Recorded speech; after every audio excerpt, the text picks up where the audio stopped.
राधे राधे, जय श्री कृष्णा। स्वागत है आपका अपना चैनल भक्ति विथ उमा में। आज हम इस वीडियो में बताने वाले हैं कि माघ मास के अंतिम 5 दिन में पूरे महीने के स्नान दान का फल पुण्य कैसे अर्जित कर लेंगे। भगवान नारायण बड़े ही कृपालु और दयालु हैं। वो अपने भक्तों के लिए रास्ता बना दिए हैं कि जो पूरे महीने में नियम नहीं कर सकता, वो बाकी के 5 दिनों में पुण्य कैसे प्राप्त कर सकेगा। इस वीडियो में हम बात करेंगे कि माघ मास के अंतिम 5 दिनों में स्नान का पुण्य कैसे प्राप्त कर सकते हैं, इसके लिए कौन कौन से नियम करने हैं और क्या नहीं करना है, और माघ पूर्णिमा कब है, दान कब करें। वीडियो को अंत तक देखें। अगर आप इस चैनल पर नए हो तो चैनल को सब्सक्राइब करके बेल आइकन को प्रेस करें, क्योंकि आगे भी त्योहार और पूजा की इसी तरह की जानकारी मैं देती रहूँगी। शास्त्रों में माघ मास की जो महिमा बताई गई है उसे सुनकर मन श्रद्धा से भर जाता है। माघ मास को नारायण का उत्तम माह कहा गया है। ऐसा महीना है जिसमें स्नान दान जप तप से पाप ताप और संताप तीनों ही दूर होने लगती है। एक बहुत ही बड़ी बात कही गई है कि माघ स्नान से तब पवित्र होता है और हरि नाम से मन शुद्ध होता है। माघ मास का नियम पौष पूर्णिमा से शुरू होकर के माघ पूर्णिमा तक माना जाता है, यानी कि पूरे 1 महीने का नियम होता है। इसमें मुख्य बातें होती है ब्रह्म मुहूर्त में उठना, स्नान करना, जप करना, भगवान की पूजा करना, दान करना, सात्विक भोजन करना, सात्विक जीवन जीना, ब्रह्मचारी का पालन करना। अब मैं आपको एक और बात बता रही हूँ कि ये बातें बहुत सच्ची होती है, लेकिन बहुत कठिन भी होती है। जो लोग तीर्थ में जाकर के 1 महीने का कल्पवास लेते हैं वे तो धन्य हैं, पर जो लोग ऐसा नहीं कर पाते हैं उनके लिए भी भगवान ने अंतिम महीने के 5 दिनों का नियम का विधान बताया है। अब बात करते हैं अंतिम के 5 दिनों को बड़ा महत्वपूर्ण बताया गया है।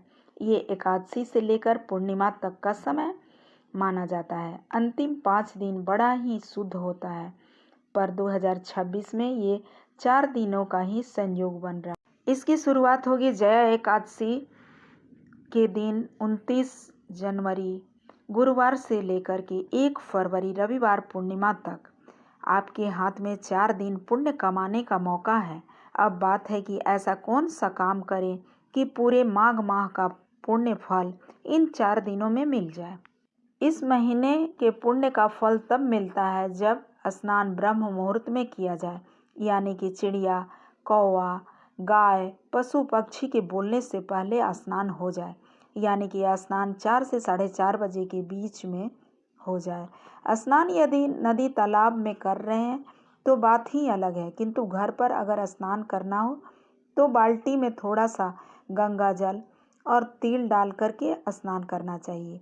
समय धीरे धीरे बोलते रहना चाहिए, हर हर गंगे, काशी विश्वनाथ बोलते हुए स्नान करें। मान्यता है कि तिल से स्नान करने से पाप कटते हैं और शरीर में भी सकारात्मक ऊर्जा आती है।